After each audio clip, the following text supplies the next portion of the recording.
అంటే మేము ప్రాజెక్టులు కట్టినాం, కాళేశ్వరం కట్టినాం, మిగిలిన ప్రాజెక్టులు కట్టినాము, లేదంటే హైదరాబాద్లో స్ట్రాటజిక్ డెవలప్మెంట్ ఎస్డిపికి సంబంధించినటువంటిది మేము చేసినాము, హైదరాబాద్లో పెట్టుబడుల స్వర్గధామం చేసినాము, ఇన్ని లక్షల కోట్ల రూపాయల పెట్టుబడి ఈరోజు హైదరాబాద్కి వచ్చిందంటే అది టీఆర్ఎస్ ఘనత, ఇదంతా 50 లక్షల కోట్ల సంపద అనేటువంటి వాళ్ళు చెప్తున్నారు. అవన్నీ వచ్చినాయి కాబట్టి ఇప్పుడు మీరు జిఎస్డిపి తీసుకుంటే close to 60% of GSDP is coming from service sector, అంటే సాఫ్ట్వేర్ సెక్టర్. ఓకే. హైదరాబాద్కి ఇన్వెస్ట్మెంట్ వచ్చింది, అది కేటీఆర్ పెట్టలేదు, టీఆర్ఎస్ ప్రభుత్వం పెట్టలేదు, బయట నుంచి వచ్చి పెట్టారు. ఇప్పుడు కాదు, 30 ఏళ్ళ నుంచి పెడుతున్నారు, 40 ఏళ్ళ నుంచి వస్తూనే ఉంది, ఇప్పుడు కూడా వచ్చింది. ఓకే. సో ఆ వచ్చిన దాని నుంచి ఇన్వెస్ట్మెంట్ నుంచే మీకు జిఎస్డిపి జనరేట్ అయింది.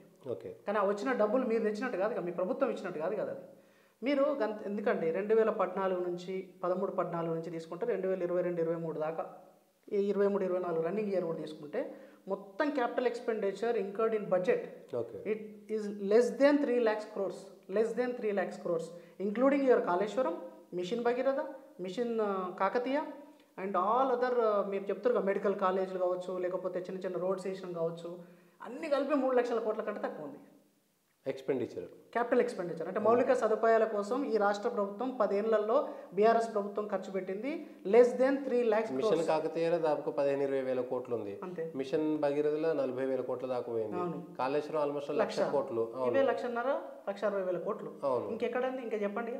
మీరు ఎన్ని మెడికల్ కాలేజీలు కట్టిరు అనుకుందాం, కట్టలేదు వాస్తవంగా. ఇప్పుడు మా జనగాం ఉంది, ఆడొక 50 కోట్లు కూడా ఖర్చు పెట్టలేదు, సగంలో అయిపోయింది. జిల్లాలో సమీకృత కలెక్టరేట్ భవనాలు అన్ని కలిపి, సెక్రటేరియట్ అన్ని కలిపి వాళ్ళు ఖర్చు పెట్టి ఎంత అవుతుంది సార్? అది ఎంత మొత్తం కలిపినా కూడా మీకు 1000 కోట్ల బడ్జెట్ కాదు.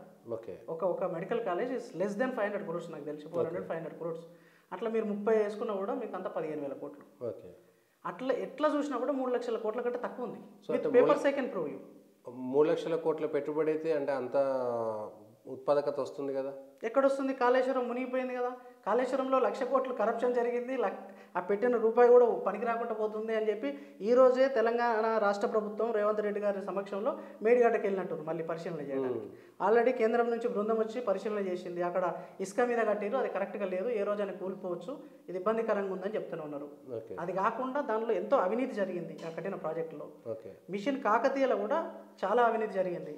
వాళ్ళ టీఆర్ఎస్ పార్టీ కార్యకర్తల కోసం మిషన్ కాకతీయ వల్లనే ఈరోజు చెరువులు నిండుతున్నాయి, భూగర్భ జలాలు పెరిగినాయి, రైతులకు పంట వస్తుంది. కాబట్టి అది ఎట్లా వేస్ట్ అవుతుందని అంటారు?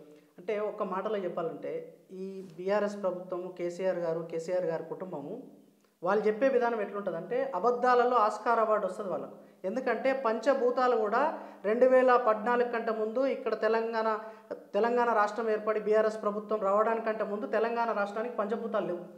గాలి లేదు, నీరు లేదు, అసలు ఏది నిప్పు లేదు, ఏ విధమైన సౌకర్యాలు లేని తెలంగాణ రాష్ట్రంలో కేసీఆర్ గారు ముఖ్యమంత్రి కావడం వల్లనే నీళ్ళు వచ్చినాయి, వర్షాలు వచ్చినాయి, కరెంట్ వచ్చింది అన్నట్టు చెప్తారు. అసలు కరెంటే ఛత్తీస్గఢ్ రాష్ట్రం నుంచి కొన్నారు, అప్పుల కుప్ప తయారు చేసారు దాంతో అని చెప్పి నిన్న శ్వేతపత్రంలో చెప్పారు వాళ్ళు.